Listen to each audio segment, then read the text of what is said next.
Flowers, you know how you make them with dough. Okay. And then we had some nice salad and blah, blah, blah. For New Year's.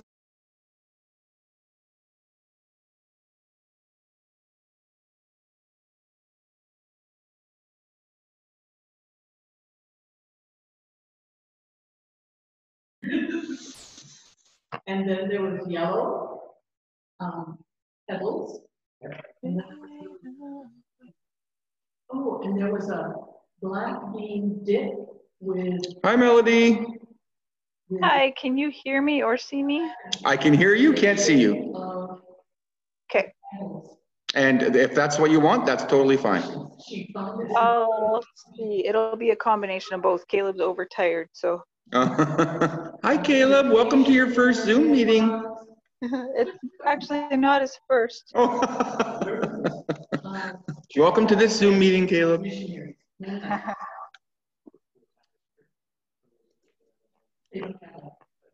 Oh, there you are. Hi.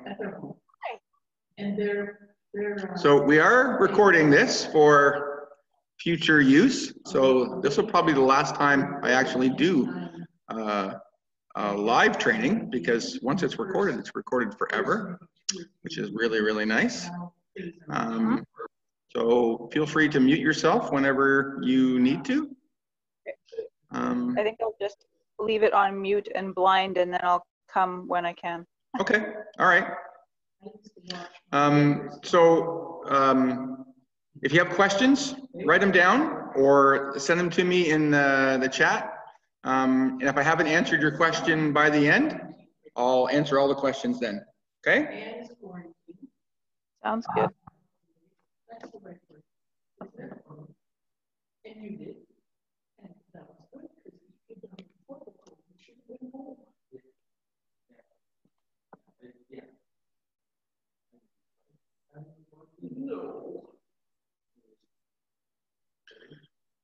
What time are we? Okay.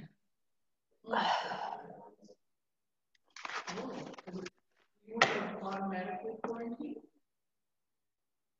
No, I would have. Okay. Right, but at least like when you came down with the cold, yeah, really get tested. Yeah, you know what I mean? Yeah. Otherwise. Alrighty, we're gonna get started. Thank you, everybody, for joining us, whether you're here in person or online. Just to let you know, today's training event is going to be recorded. It will be on our YouTube channel and available for people to watch anytime. So if you do ask a question, I'll probably repeat it just so we make sure it gets recorded, because your questions are definitely going to be questions that other people have. That being said, if you have questions, just scribble them down on the papers that I've given you. And for those watching online, I will be sharing all the documents as well, so you can see them. If you want hard copies of any of these documents, just send us an email at info@thompsonchurch.ca, and we could forward all the hard copies to you. Most of these are available to those that want to host or facilitate, so no secret recipes here, no secret sauce. It's all available for everybody to view. And let's just start with opening in prayer. Well, God, we thank you again for another great day.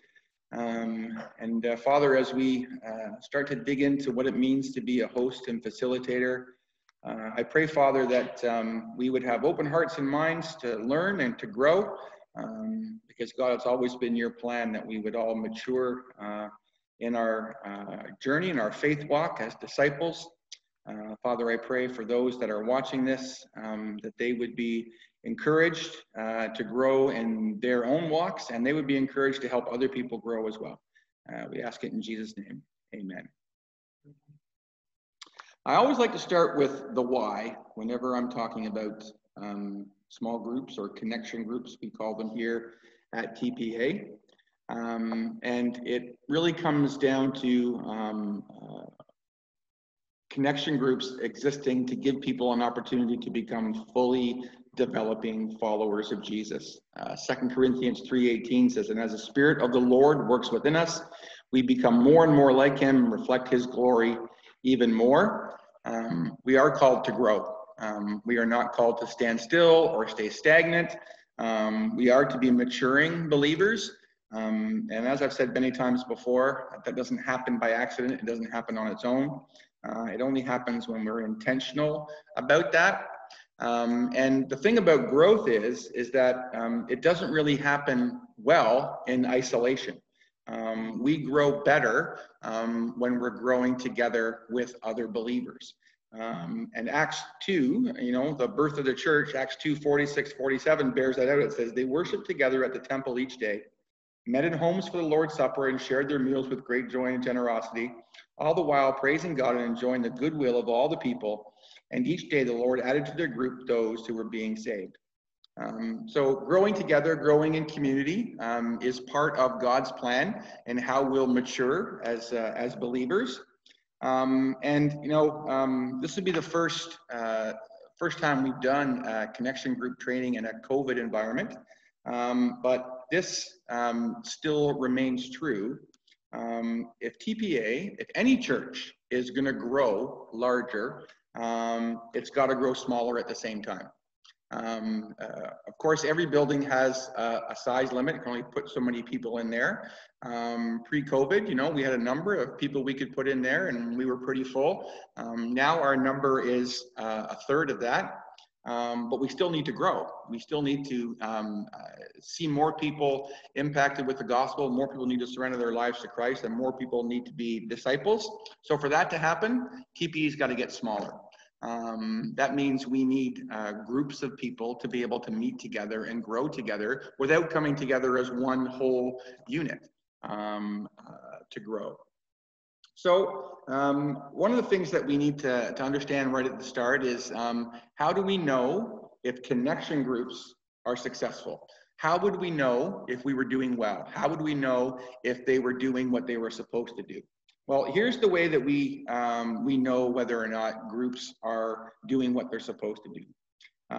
We know that they're successful when group members can engage in meaningful and personal discussions about how biblical principles relate to their lives. So we know a connection group is doing well when people are open to talk about what's going on in their lives. And they're willing to get into some personal discussions and some personal space about what's going on in their lives. We also know a group is successful when it genuinely cares for one another and serves together. As opposed to just coming together for an hour and a half or 2 hours every week, a group is successful when they love each other and when they care about each other and when they're willing to work together. And when a group encourages new people to step up and get involved, we know it's successful. When it isn't just a few people doing all the work, when it isn't just the same group of people doing the same thing all the time, we know a group is successful. And we know a group is successful when it creates more groups. Back in the day, these were called cell groups, not because they took place in jail, but because they were supposed to multiply. They were supposed to split and grow and split and grow and split and grow. And that's the model of a good, successful connection group or small group ministry, is that they multiply, that you have more than you had before, that more people are involved and more people are growing. James 3:18 says, you can develop a healthy, robust community that lives right with God and enjoys its results only if you do the hard work of getting along with each other, treating each other with dignity and honor. So treating each other well, getting along, and doing the hard work are the keys to a successful small group ministry. So this is called host and facilitator training. And those two terms might not mean anything to you if you've not been a part of one of our connection groups before, but they are the two main roles that are required to make a connection group happen. So I want to go over what those roles actually are. Oh, I need one of my packages here. Just give me a second. So hosts, what does a host do? A host sets the table. Figuratively and literally, a host is the person that gets the table ready for guests.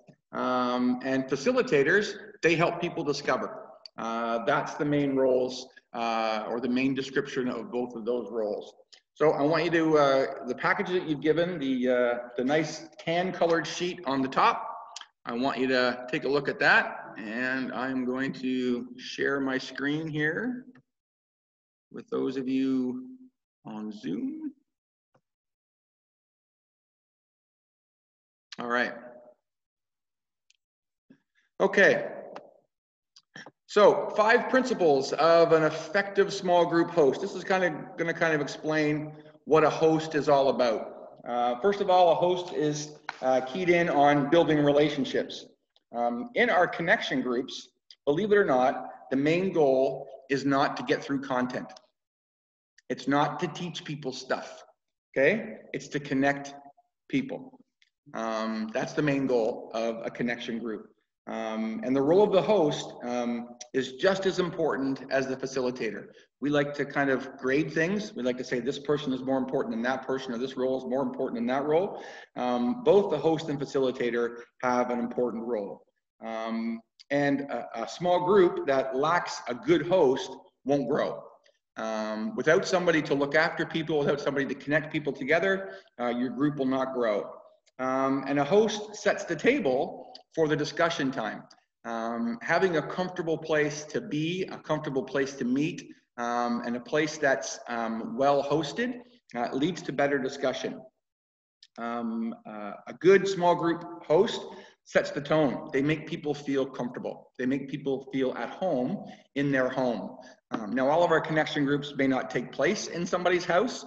They may not take place in a church. They can take place at Tim Hortons. They can take place at McDonald's. They can take place in a park. They can take place just about anywhere. But the idea is that the host makes people feel comfortable wherever the connection group takes place. They provide a comfortable, low-stress environment where people can feel at ease. They don't feel the need to impress people, and they take time to talk and connect with people, and believe that's more important than having the nicest folded napkins. I am a terrible host because I stress over details like, is there coffee and tea? Is there regular coffee and decaf? A really good host does their best, but realizes they probably can't do everything.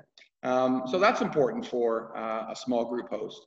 And a good small group host realizes that they're the key connection point for the entire group. They're the one that makes sure everybody knows when the connection group meets. They're the ones to make sure that somebody is connected if they haven't shown up for a week or two. They're the ones that reaches out to people and draws them in and makes everybody feel welcome. And the host is a person who likes to organize events outside the connection group. So if your group is going to do a service project or your group is going to do a fun project together, the host is somebody who enjoys getting people together for that. And a good small group host is a supporter. They help support the facilitator. When discussion is lagging or when people are a little shy, the host is often the first person to participate in discussion to get things rolling. They help the facilitator steer the conversation back onto the right track. And a good small group host is not willing to do all the work.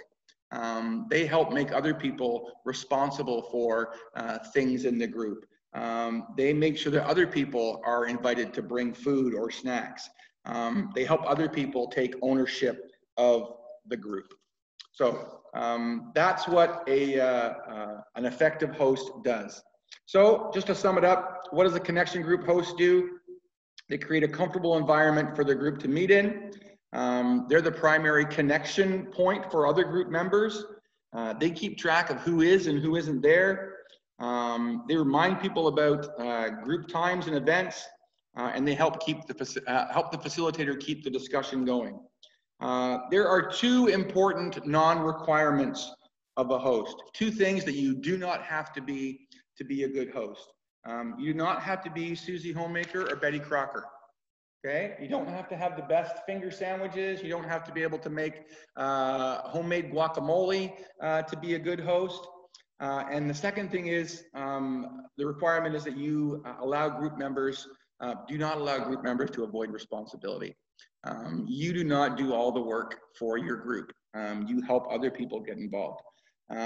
Two absolute requirements of a host. These are must-haves for every small group host. You must have a sincere love for God and a sincere love of people. That's what it takes to be a successful small group host. All right, what about a facilitator? What does a small group facilitator do? Well, let me pull up my next form for you here. That would be the green form for those of you here in person. Whoops.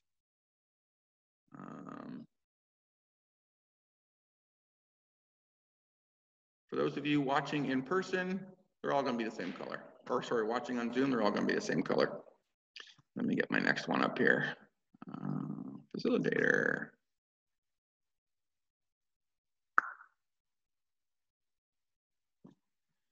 Okay.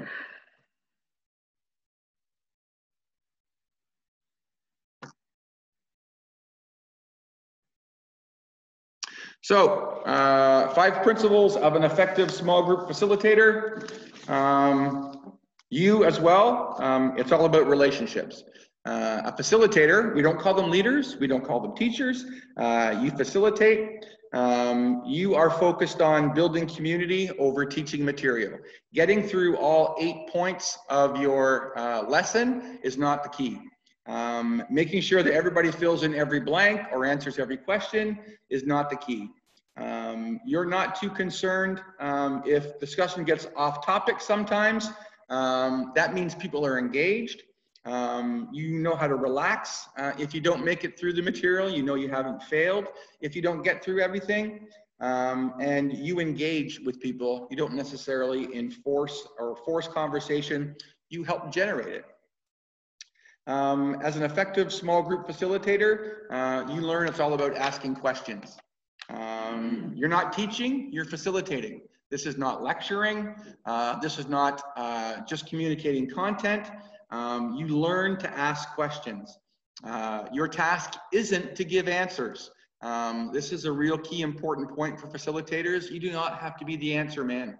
You do not have to be Uncle Google. You just have to be able to inspire discussion. Learn how to ask good questions and recognize good questions. A good facilitator is observant. You pay attention to nonverbal cues. You know when somebody feels uncomfortable. You know when somebody's disengaged. You might be able to recognize when somebody's a little shy or feeling a little bit on the spot. So that's another key for a facilitator. And you're able to listen. You're able to utilize specific language, thoughts, and ideas to generate good discussion. A good small group facilitator realizes they're not that important. It's not about you expressing your opinion. It's not about you giving an answer. A good facilitator speaks less than 30% of the time. So not only am I not a good host, I'm also not a good facilitator because I talk way too much. And my wife points that out to me on a regular basis. A good facilitator is okay with silence. They're okay with people struggling with trying to find an answer. Excuse me. And good small group facilitators don't feel the need to resolve tension that comes with silence. Another reason why I'm not very good at facilitating.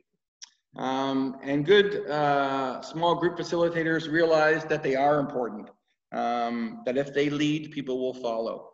If they're open and honest and transparent, other people will be open, honest, and transparent.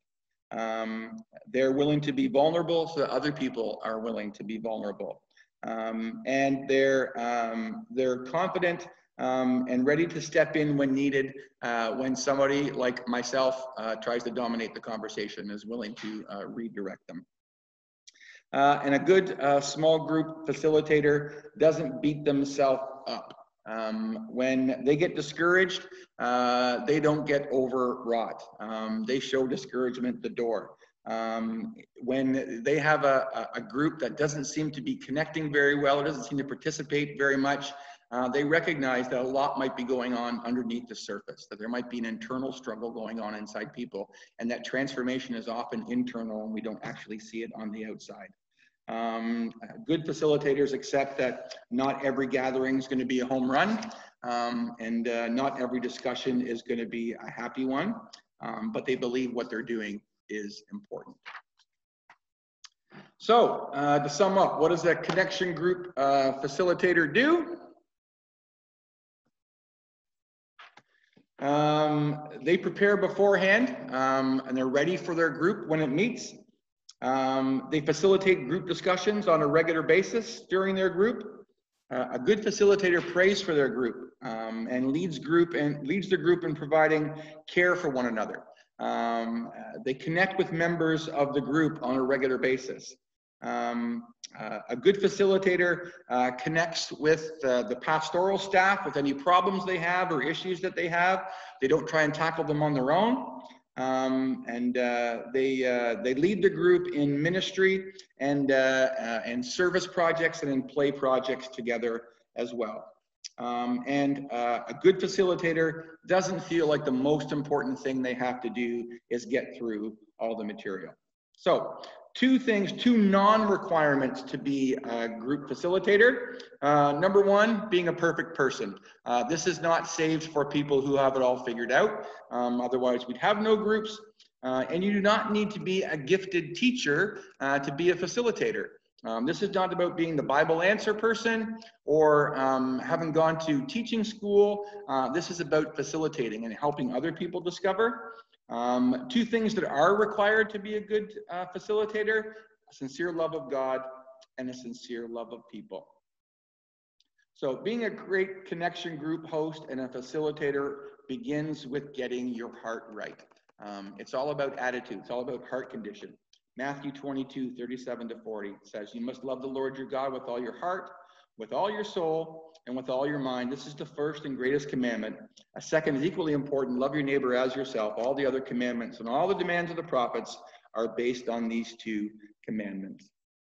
So we don't have a lot of requirements to be a host or facilitator, but we do have some guidelines. That is the pink page that I've given you there. So I'm just going to bring that up here so I can share it with you. Where is it?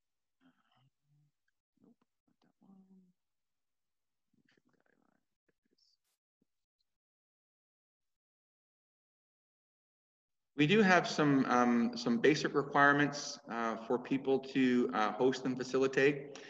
This just makes sure we're all on the same page when it comes to what we expect for our hosts and facilitators. They aren't difficult, but they are important. So I want to go over those with you. I'm just going to wait for that to come up here. Okay. So if you decide to be a host or facilitator for one of our connection groups, here's what we ask you to agree to. That you'll reflect the values and principles of TPA and will follow the leadership of the staff team. We all want to be pulling in the same direction. We all want to be reading from the same playbook. That's a requirement, and number one. Number two is that you'll faithfully attend TPA on Sundays, whether that's online or in person. You'll make attendance at a Sunday service a priority. Now, that doesn't mean that you can't miss a Sunday or you can't be away, but we don't want connection groups to become a replacement for being part of the body of Christ. So being part of a Sunday gathering is a crucial part. That helps your connection group see you in a different context. They helps them to see you as part of the body as well. You'll participate in the church through your giving, and you're going to lead your group in serving together on a regular basis. So it's not going to be you dropping into a connection group once a week for 6 to 8 weeks, but you're going to be engaged in the life of the group and in the life of the church. You'll make your connection group a priority by, of course, faithfully attending your connection group. Being there is important. You'll make your connection group a priority by preparing for your group ahead of time. We recognize that life gets busy and there's so many things vying for our time. The reason we make connection groups for a short period of time of 6 to 8 weeks is that we recognize that people's lives are busy.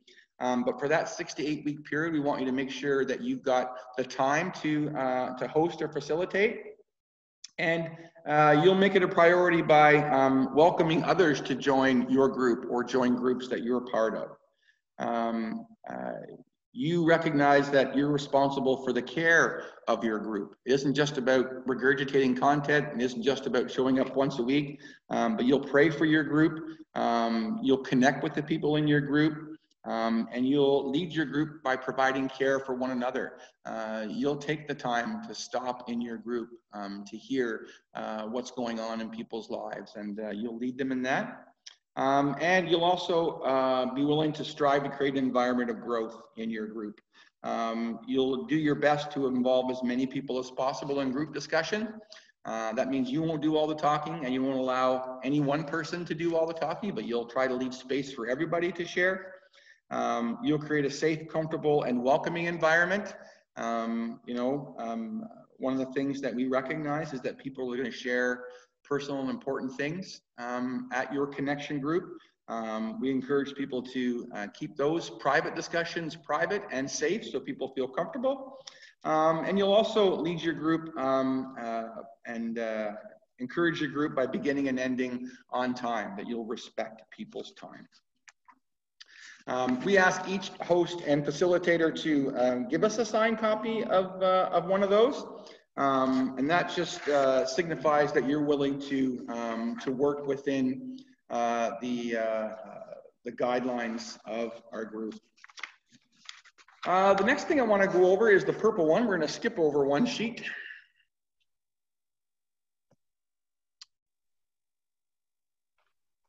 And I want to go over the 5 principles for a healthy connection group. The only thing that could actually be worse than having no connection groups is actually having an unhealthy group. That would actually be much worse. Where are they here?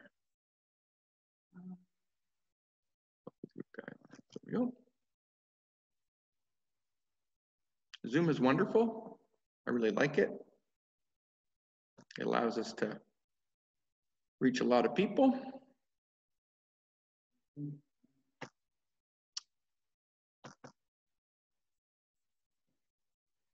So, 5 things that make a healthy connection group. First of all is the guideline of participation. Having as much participation as possible from people in your group is a key to a healthy group. Like I said, having one person do all the talking, having the facilitator do all the talking, does not lead to a healthy group. When the group is able to connect with each other, as opposed to just connecting with the facilitator or just connecting with the host, that's when your group has begun to operate on a healthy level. Otherwise, we're just teachers and students, but we are to be all students and all teachers. So everyone is encouraged to participate. No one is pressured to participate. We recognize that there are some people who would rather not say much. They're very comfortable listening and will speak very little.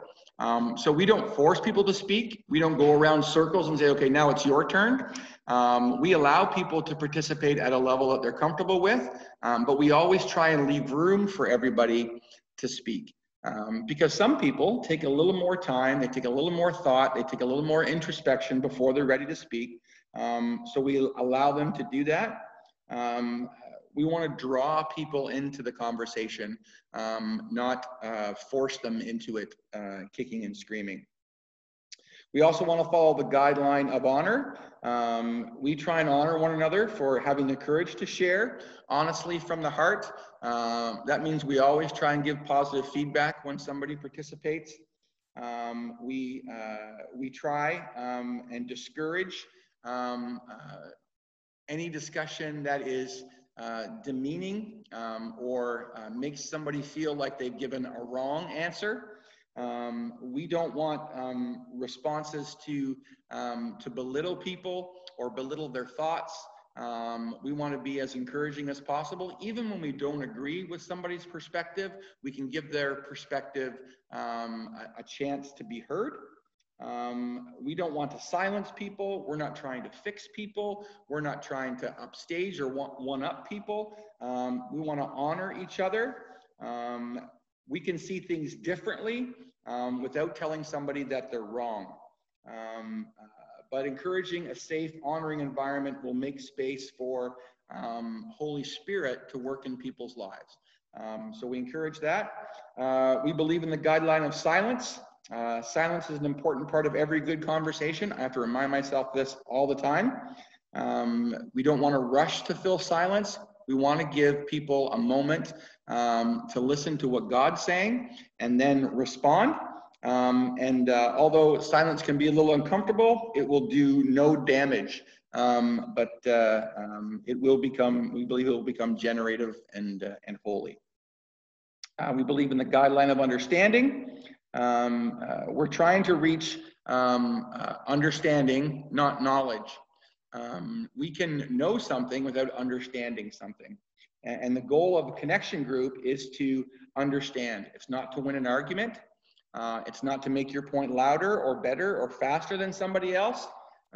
It's about having other people find a greater level of understanding. And the last guideline that makes a healthy connection group is the guideline of brevity. Another reason why I'm not particularly good at facilitating groups is because I talk too long. But giving short answers and short responses is also a healthy idea. All right.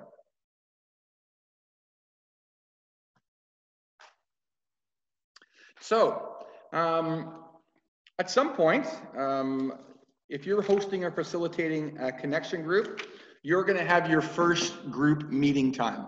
And our first group meeting is a little bit different.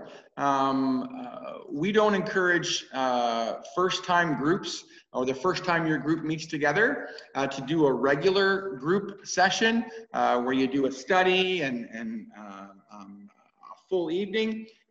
We believe it's important to get together and know each other a little bit first. So a possible itinerary for your very first connection group meeting might be allowing people to arrive, to make their way into your home or to where you're hosting.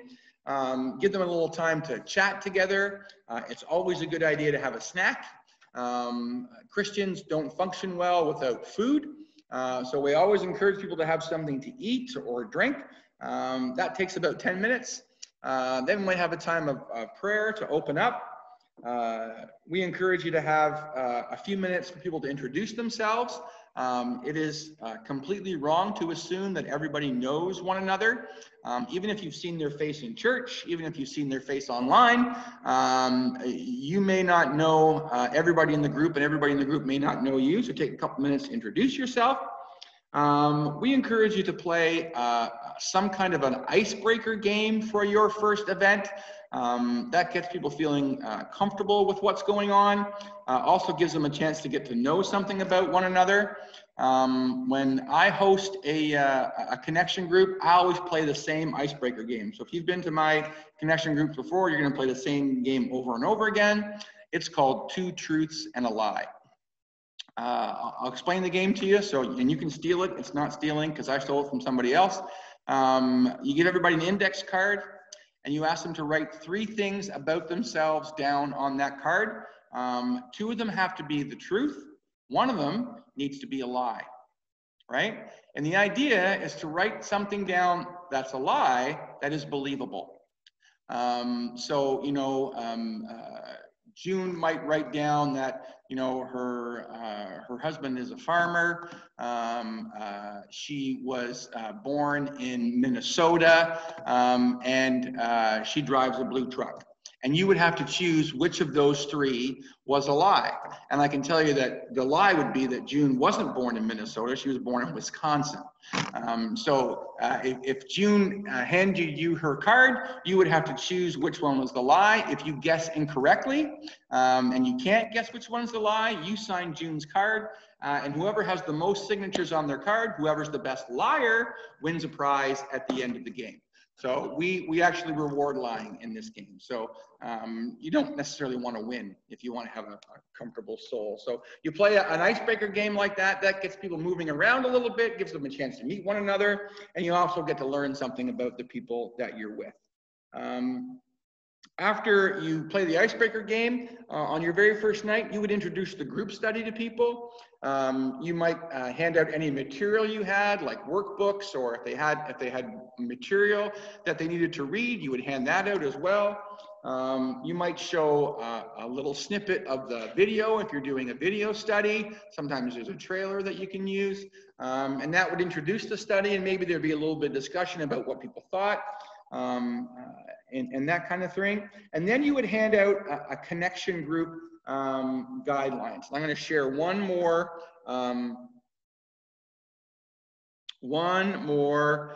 document with you. And that is the grade document if you're here in person. Oops, is that wrong every time? Leadership guidelines, membership guidelines. And this is something that we ask each connection group attendee to agree to. And this gives people a sense of belonging and responsibility to the group. We've had people say, you know what, they didn't give attending their group much thought until we asked them to agree to these guidelines. It made them invested. And we believe investment is important in your group. If people are going to be a part of your group, they need to be invested in your group because people are putting their discipleship on the line and agreeing to meet together, and they are counting on each group member to be a part in their discipleship.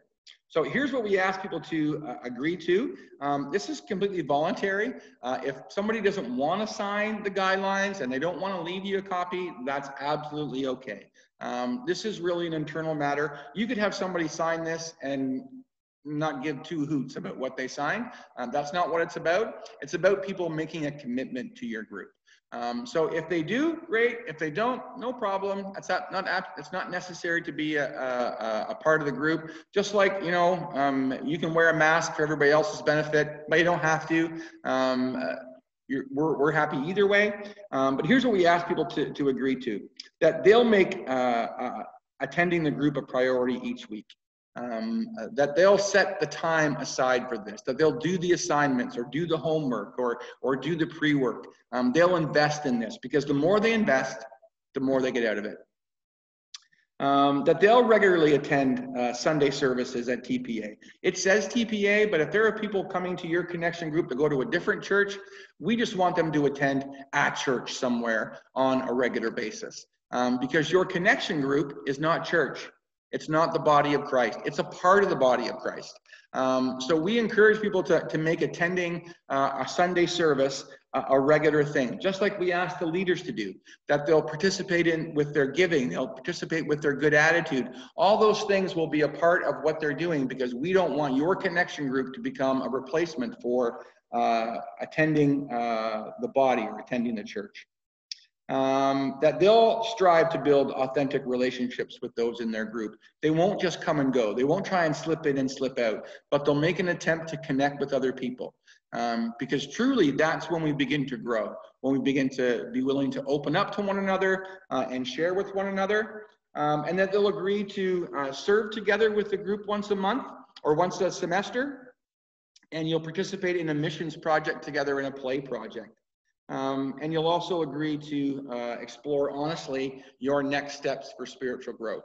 That you won't make your group the be-all and end-all, but just the beginning of your journey. Oops.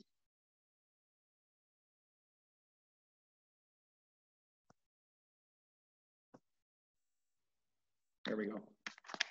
Okay. So what does a typical connection group night look like? Well, first of all, it starts and ends on time. My personality likes to have things that start and ends on time, but that's not why your connection group needs to start and end on time. It does because people are going to be coming to your group from different places, different life circumstances. Some of them are going to need babysitters. Some of them are going to have other places to go before or after your group. So starting and ending on time allows people to know when they need to be there and when they can go. We want to respect people's time.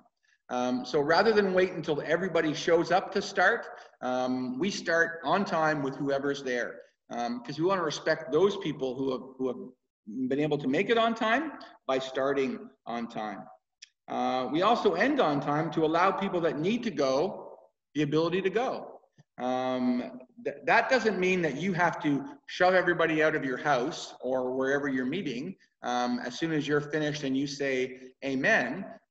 If you're meeting at your home and you don't mind people being in your house later on in the evening or after the group is over, that's fine. You can visit with people as long as you want. But there needs to be a specific end time for your group so that those that want to be able to go know this is the time for them to go to the next thing or to go home. We want to make sure that there's prayer involved in every one of our connection groups' time. Either praying for needs inside your group, praying for whatever comes across your hearts or your minds, but prayer needs to be a part of your group on a regular basis. You also need to have some kind of a study. It needs to be some kind of a focus for what you're doing. So leave time for that. We suggest 60 to 90 minutes for the study or the entire evening. For us, for me, when I do a study, 90 minutes is the maximum. I know that's about what people can endure. So we try and put 60 minutes of good study time with 30 minutes of prayer time or visiting or connecting and snack time. And then of course, food and fellowship. That needs to be a part of your every connection group as well. Not because we're all starving, but because we connect differently during fellowship. People will share different things during the fellowship time. So we make sure that, that there's time for that. So some general ideas of what we're looking for as far as facilitation goes. What's happening at this training session is not facilitation. I'm not facilitating. I'm teaching. I'm lecturing. That's where a leader sends out a whole bunch of information and you absorb it. Okay? A facilitator is more along the lines of ping pong, right? Where I shoot something out and you shoot something back. That's the first step in facilitation. A really good facilitator is able to get a ping pong game going with everybody having a paddle. So I send something out there, you send it to somebody else, they send it to somebody else, and they send it to somebody else, and the ping pong ball ends up going around the room. That's good facilitation, and that helps keep people growing and going. So some tips for good facilitation. Ask open-ended questions versus closed-ended questions. So questions like anything else, or anybody have anything else to add? Or what are your thoughts on what brother so-and-so said? Or what are your thoughts on what was just said?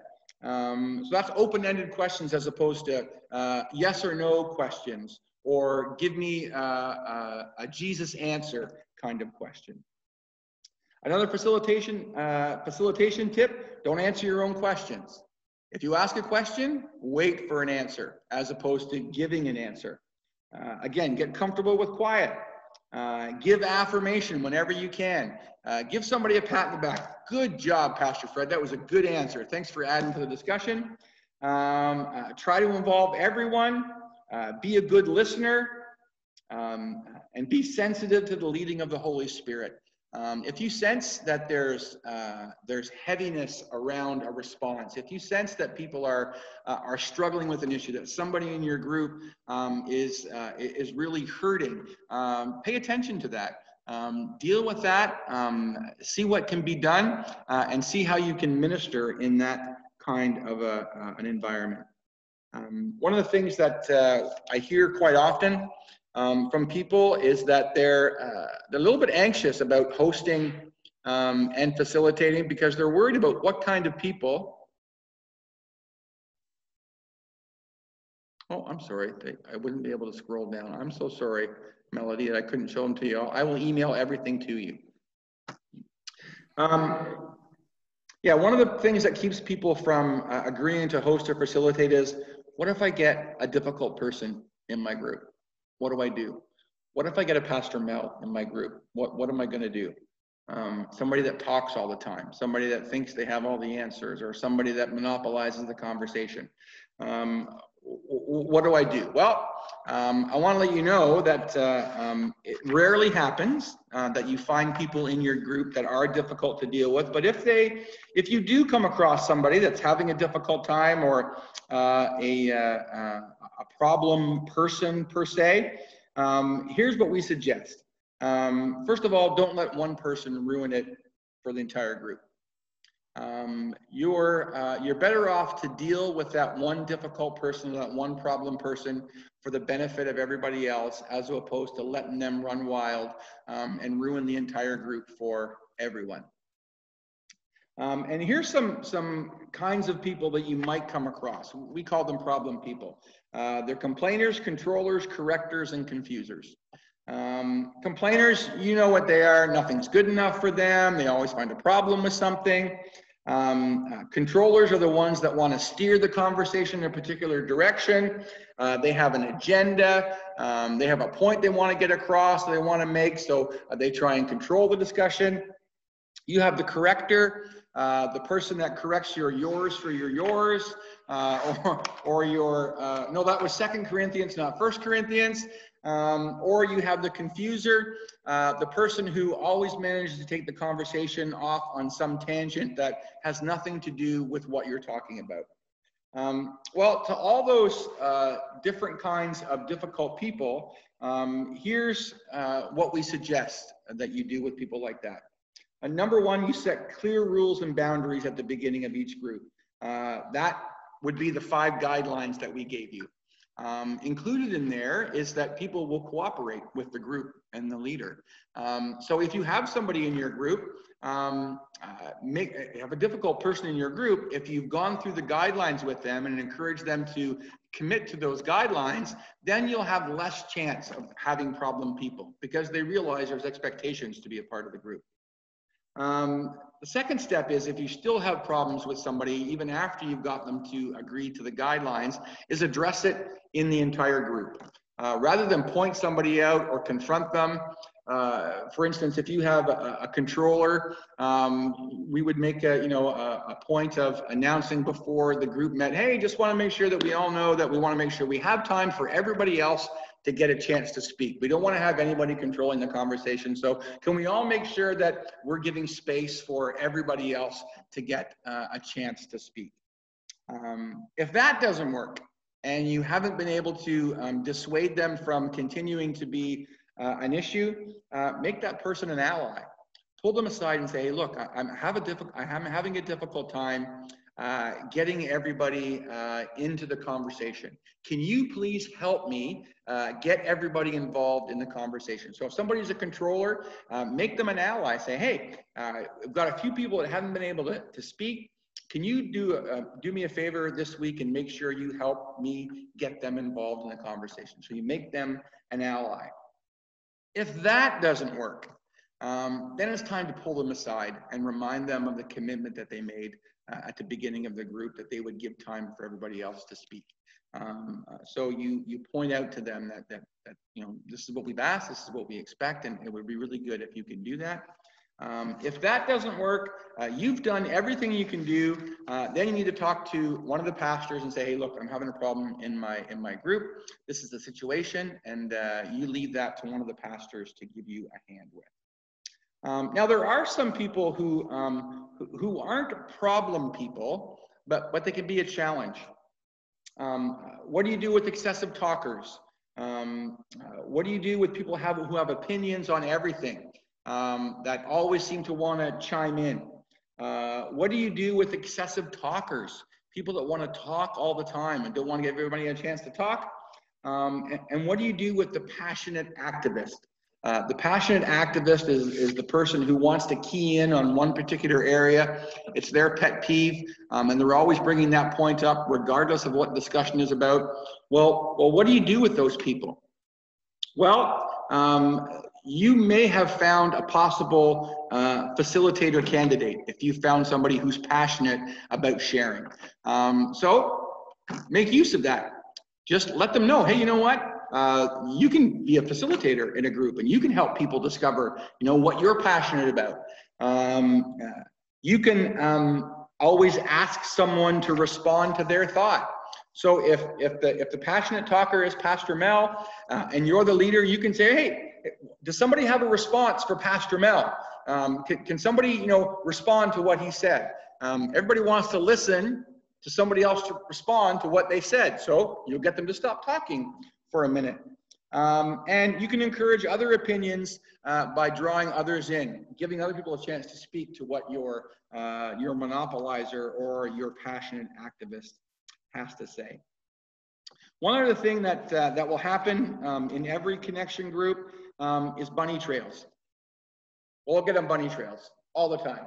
And bunny trails are just are offshoots of the main point that are loosely connected to what you're talking about, but not really. They don't really add to the discussion.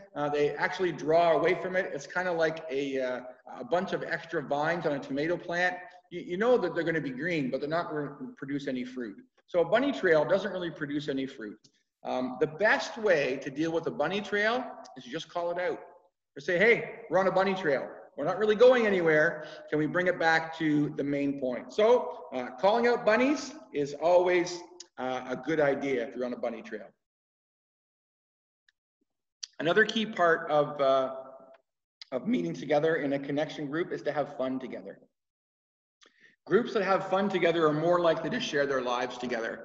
If we're all about the study, if we're all about meeting together on time and even praying and doing the study, we will not have fellowship. We will not have connected on a different level. So we encourage every connection group to have one time during their semester or shortly after where they get together and do something fun.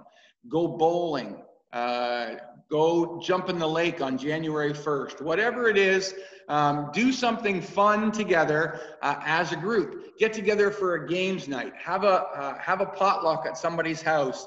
Go out to dinner to your favorite restaurant. Whatever it is, plan a fun event with your group once a semester. Hang out outside of your regular meeting time as a group. And having fun together means not burning out. Hosts and facilitators don't need to wear themselves out. I am always available to help. I'm always available to kind of ease your burden. If you're finding it difficult and you need some assistance, let me know. I'll try and steer you in the right direction. But the key to not burning out is sharing responsibility in your group. Don't allow people to come to your group week in and week out without doing something to participate in the group, whether that means bringing a snack to your group on a regular basis, or being part of the planning of your fun project, or helping you in your service project. And that's another thing that we encourage each group to do, is to serve together. Serving together somewhere in some capacity really helps cement the community in your group. It's good to meet together in somebody's home. It's even good to get together and have fun together. It's really powerful ministry when we can serve together as a small group. Groups that I've been involved in have served a couple meals at the homeless shelter. We've seen some groups do some things with the women's shelter by putting packages together for them. Lots of different ideas, but get involved in serving as a group. Now, it doesn't have to be at the church. It doesn't have to be anything to do with church. It can be anywhere. You can serve at your local school. You can serve at the community Christmas dinner. Whatever you can think of to do as a group, do it together. Just do it together as a group. If you need ideas of what to do for groups to serve together and play together, just send us an email. We'll give you some great ideas. We've seen some different things. I want to get into some things that are different about the way we do groups here, as opposed to what you may have experienced in the past. The first thing that's different is that we do something called semesters.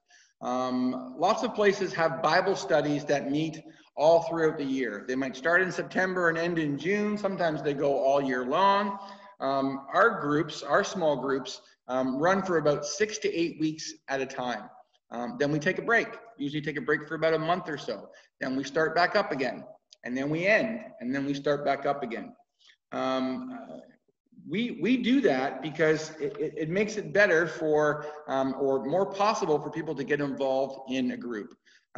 People don't want to be part of something that they know they're not going to be able to finish or not be able to commit to.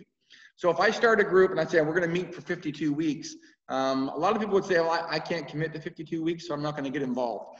I can't start being part of it. I've got time until after Christmas, or I haven't got time until March, or I haven't got time until October. So we encourage lots of stops and starts to give more people an opportunity to participate. So 3 times, people can sign up for a connection group and know that they're going to be able to be there for the entire time, because the groups are only going to run for 6 to 8 weeks.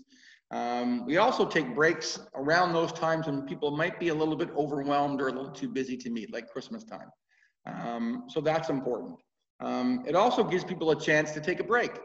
If you sign up to be a host or facilitator, you're not signing up until Jesus returns. You're signing up for 6 to 8 weeks. So after 6 to 8 weeks, if you didn't like it, you don't have to do it anymore. You're done. If you really did like it, you get an opportunity to sign up again. Same thing for people in your group. If people in your group didn't like your group, after 6 to 8 weeks, they don't have to come back anymore. If they really liked it, they'll get another opportunity to sign up again at another semester. So what you're signing up for is a 1 semester commitment, which is 6 to 8 weeks. If you want to do it again, you're more than welcome to do that.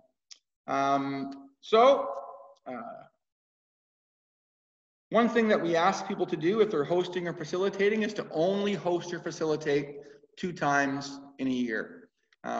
We will not allow people to host and facilitate all 3 semesters.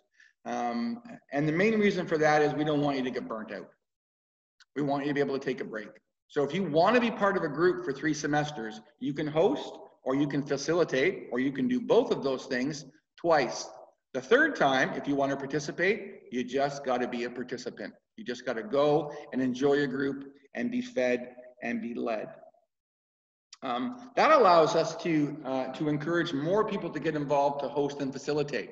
If I'm a potential host or facilitator, and I believe that I have to teach or have to facilitate or host all the time, I'm less likely to sign up. If I know I'm going to be able to take a break, I'll be more willing to sign up. People ask about, well, what about groups for specific people and specific topics? What are we going to have parenting connection groups? Are we going to have finance connection groups? Are we going to have ones for ladies, one for young families, one for men? Well, the options are endless. As many hosts or facilitators as we can have are the options that we have for groups. We're always looking for people to do specific groups for specific topics, things like divorce care, new believer classes, parenting classes, budgeting and finance classes. We won't have one of those for every semester, but we would like to have them on a regular basis. People want to know, do I have to have my connection group at my house? What if my house isn't set up for a connection group? Well, the church is always available. We can do connection groups here. as long as we find the right time for that. They can also be done at other people's homes. Sometimes we have people that are willing to host, but not facilitate. And sometimes we have people that are willing to facilitate, but not host. We'd like to put those people together. So if you want to facilitate, but can't host, we'll try and match you up with somebody that wants to host, but doesn't want to facilitate. So you might facilitate in somebody else's home, or you might invite a facilitator to come into your home if you're willing to host. Some keys for success. We encourage people to be available to meet potential members of your group. So when we have our sign-ups starting, we encourage hosts and facilitators to be in the building so people can meet you, because again, we're a large group, we're scattered around now. It's difficult for people to remember who everybody is after they haven't been here for 6 months. So if we're able to let people know who you are, that makes it easier to say, okay, yeah, I'm signing up for so-and-so's group. I've never met so-and-so. If you're there at the sign-up table, they can meet you and realize, oh yeah, I know you. I'd love to join your group. We do encourage group size limits. A group of larger than 12 people is not a small group, it's a small church. So we encourage groups to stay under 12 people. We encourage facilitators to choose their material early. If you are considering hosting in the first semester, we need to know within the next 2 weeks what you're going to be studying. You need to give us an idea of what material you want to study. First of all, so we can look at it. And second of all, we can source any material, books, videos, workbooks, and that kind of thing. Also, having that material well in advance allows people to see what the potential material is. They can pick it up, they can look at it, they can read it, they can get an idea of what you're going to be looking at. It helps people decide what group they want to be a part of. If you don't know what you want to facilitate and you want to be a facilitator, ask us. We have tons of ideas for you. We subscribe to Right Now Media. There is lots of good options on there. We can find some topics for you. If you find something that that you want to facilitate, let us know as soon as possible so we can start getting the material and we can take a look and see what it is you're doing. Also, if you're hosting or facilitating in any semester, we encourage you to identify one potential host or facilitator in your group. That's the way we'll grow the ministry, by encouraging other people to become hosts and facilitators. This is not multi-level marketing. You don't have to sign anybody up, but we know that there's people in your group who, given the opportunity and given some encouragement, would be willing to host and facilitate, especially where hosts and facilitators make it look easy because they're relaxed. All right, that is all the material I have for you. Now, I would be willing to answer any questions that you might have.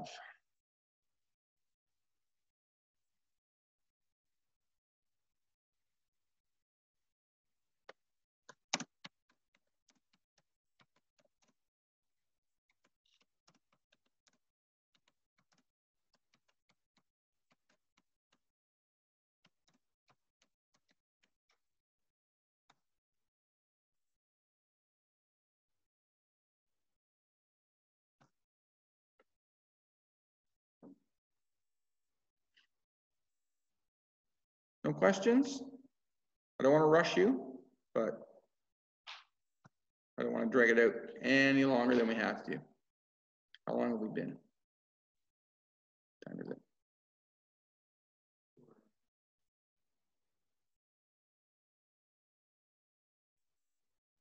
Guidelines for food or sanitizing. This is probably going to be in your home,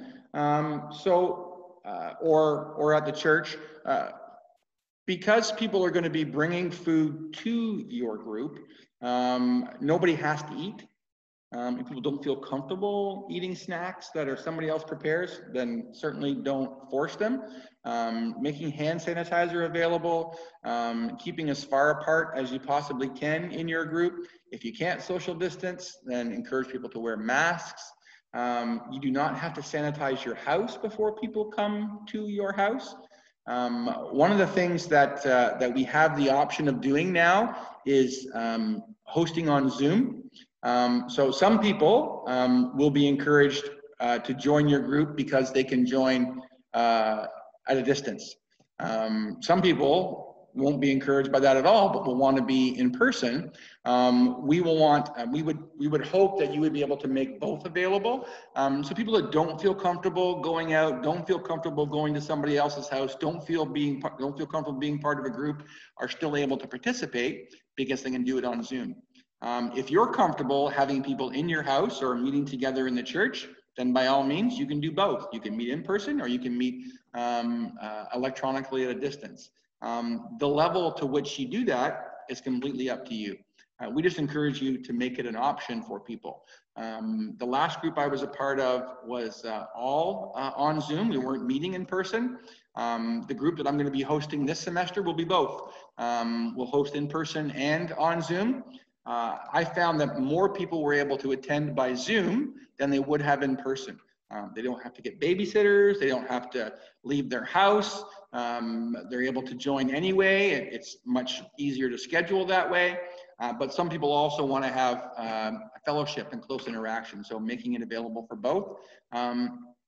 If you're hosting your group, food is entirely your call. If you only want to have prepared snacks and you want homemade snacks, that's fine. If you're gonna serve food, making sure that you have proper hygiene, so you use tongs or utensils as opposed to people sticking their hand inside a bag of chips, just to make it as safe as possible.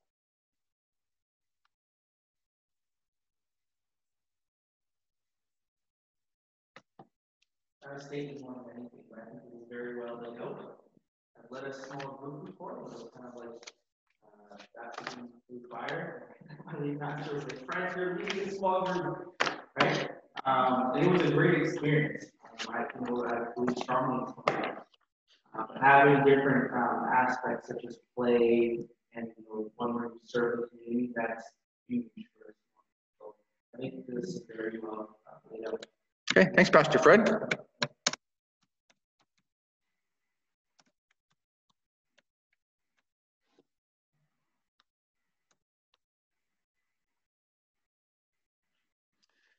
This is not about perfection. It's not about doing things in a certain order. It is about being available and ready to meet with people and encourage people to learn and grow. I would love to hear from any of you that might be interested in hosting or facilitating or both in the next little while. I know we're going to have at least 2 groups meeting in the first semester. Our first semester will actually meet between October 18th and December 6th. Sign-ups are going to take place starting next week, so we need to hear from you soon if your group is going to start meeting. Semester 2 will be December 13th to January 17th to March the 7th, and semester 3 will be April 18th to June the 6th. So that's it. Thank you everybody for your time. If you're watching online, glad to have you with us. Take care everybody and good night.